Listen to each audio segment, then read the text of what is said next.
আজ আমরা তিন বন্ধু বেরিয়ে পড়েছিলাম জলপাইগুড়ি রেল স্টেশন ঘুরতে।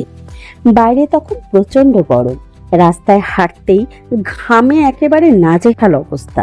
কিন্তু স্টেশনের ভেতরে পা রাখতেই যেন একটু স্বস্তির ছোঁয়া পেলাম। সুন্দর, পরিষ্কার আর শান্তির পরিবেশটা মুহূর্তেই মন ভালো করে দিল। প্ল্যাটফর্মে টিকিট কেটে ভেতরে ঢুকলাম। তারপরে শুরু হলো আড্ডা, হাসি আর অফুরন্ত গল্প।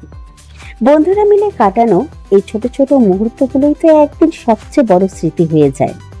একদিকে একের পর এক ট্রেন আসছে, আবার চলে যাচ্ছে, যেন সময় নিজের গতিতেই ছুটে চলেছে।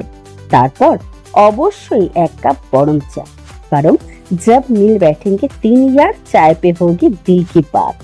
আর আমাদের আড্ডা দেখে সামনে বসে থাকা দুই কুকুর বোধহয় ভাবছিল, ভাই ফ্রেন্ডশিপে একটা সিট খালি আছে নাকি।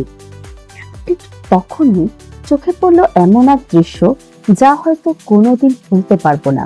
একজন দৃষ্টিহীন স্বামী, পাশে তার দৃষ্টিহীন স্ত্রী, লাঠির সাহায্যে একে অপরের ভরসায় ওভারব্রিজ পেরিয়ে এগিয়ে চলেছেন। সেই মুহূর্তে মনে হলো, আমরা হাজার সুখের মাঝেও কত অভিযোগ করি, অথচ কেউ কেউ সীমাবদ্ধতা নিয়েও জীবনের সঙ্গে লড়াই করে, মুখে এক ফোঁটা অভিযোগ না রেখেই। বন্ধুত্ব, এক কাপ চা আর জীবনের এই ছোট্ট শিক্ষা এই ভ্রমণটাকে সত্যি মনে রাখার মতো করে দিল।